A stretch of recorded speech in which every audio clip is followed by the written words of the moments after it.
E o profeta está dizendo, está perguntando: Deus tem prazer em sacrifícios? Deus tem prazer nos holocaustos? Deus tem prazer nos presentes? Ou em obediência? Saúl, o que Deus quer que você faça? Que você sacrifique animais? Que você dê oferendas? Ou que você obedeça a palavra dele, os preceitos dele, as ordens dele? E veja, dando sequência, depois da pergunta veja o que vem. A obediência completa o profeta Samuel. A obediência é melhor do que o sacrifício, e a submissão é melhor do que a gordura de carneiros. O que significa gordura? Gordura significa abundância, prosperidade. E ele está dizendo: o que Deus quer não é o teu ouro, a tua prata. O que Deus quer não é sacrifício de animais. O que Deus quer é obediência, porque Deus tem prazer na obediência e na submissão. O que é obediência e submissão? Obediência é dizer sim à voz de Deus. E submissão é a pessoa baixar a cabeça e entender, compreender que fora de Cristo, que fora de Jeová, não existe uma outra voz de comando. Obediência é trazer o cumprimento das ordens, dos mandamentos que é otorgado por aquele que é superior, por aquele que está acima. E Deus tem prazer na obediência e em submissão, e não em sacrifício. Eu lembro que quando desconhecia a palavra de Cristo do jeito que hoje eu conheço, eu quando cometesse um pecado, por não conhecer muito bem a pessoa de Cristo e o seu evangelho, sabe o que eu fazia? A pessoa peca, se prostra em oração pedindo perdão, e em seguida eu dizia: Senhor, eu abro um propósito de jejum. Na verdade, meu querido, quando a gente cai em pecado e nós verdadeiramente estamos nos arrependendo, o sacrifício de jejum não pode fazer parte. Sabe por quê? Porque quando a gente abre o jejum para buscar perdão, nós estamos invalidando o sacrifício de Cristo Jesus realizado na cruz do Calvário. Porque nós somos purificados dos nossos pecados é pelo sangue de Cristo, não pelo jejum.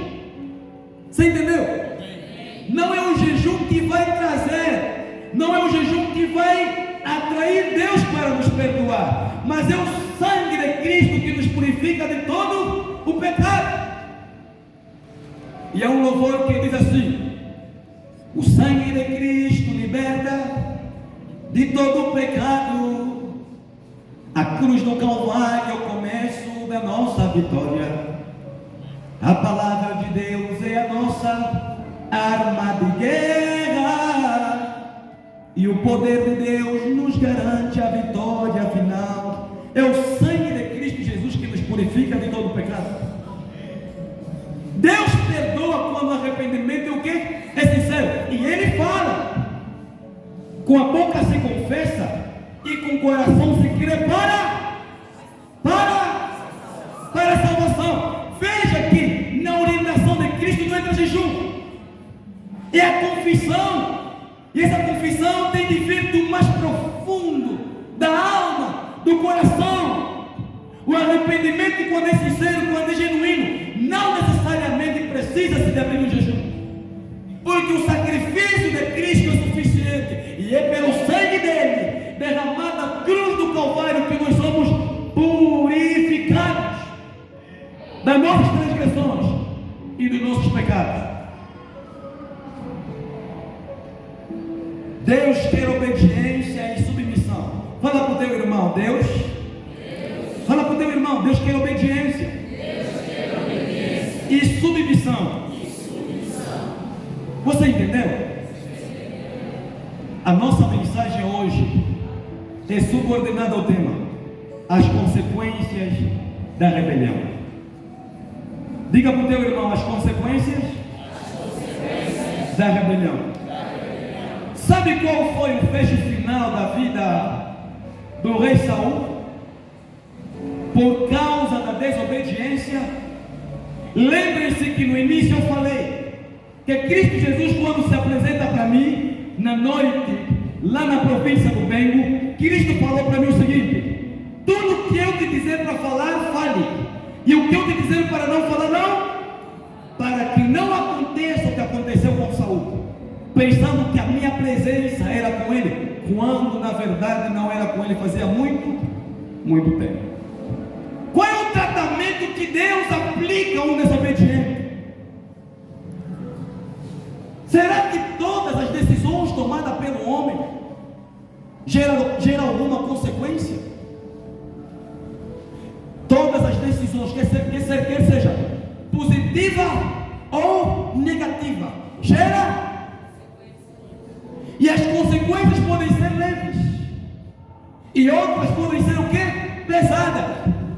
Há consequências que nos levam a gemer uma semana, um mês, 2 meses, 6 meses e depois passa. Mas existem consequências que a gente derrame lágrimas. Existem consequências que nos levam a derramarmos lágrimas a vida toda. E eu vou apresentar aqui um homem cujo nome é Saul, o primeiro rei de Israel, o primeiro rei do povo judeu. Na medida que o tempo foi passando, Deus foi chamando a atenção ao rei Saul de formas a voltar-se dos mandamentos, dos preceitos, em obediência à voz de Jeová. Mas veja, meu querido, Saul não estava atentando à voz de Deus, não queria obedecer à voz do seu Criador, a voz daquele que é o Todo-Poderoso. E como consequência, o céu fecha. Antes da sua morte, veja o que aconteceu com Saul. Saul ficou perturbado. Deus se calou para ele.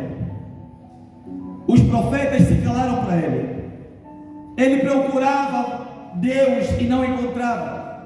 Ele procurava a Deus nos profetas e não encontrava a Deus, nem tampouco os profetas. No final, foi procurar uma medium, uma feiticeira, para poder se comunicar com o espírito de quem? De Samuel. E pelo fato de consultar uma feiticeira, Deus permitiu que os espíritos, que os demônios, o atormentassem. E depois de ser atormentado durante muito tempo, veio a sua destruição, veio a sua morte. Deus quer obediência, submissão e não o seu sacrifício. Há pessoas que abrem jejum, há pessoas que se trancam 2 dias, 3 dias, uma semana, um mês. Há pessoas que sobem montes, há pessoas que fazem caminhada, mas está vivendo a vida dizendo não às ordens de Cristo, dizendo não aos mandamentos de Cristo. Não adianta. Deus não quer você jejuando uma semana, se porventura não existe um espírito de obediência, um coração de obediência e submissão à voz dele. Deus não quer isso, não. Deus não quer que você suba montes. Deus não quer que você passe a noite nas matas. Se existe uma insubmissão à voz de quem? A voz dele. Se existe um espírito desobediente aos seus mandamentos, Deus não quer isso.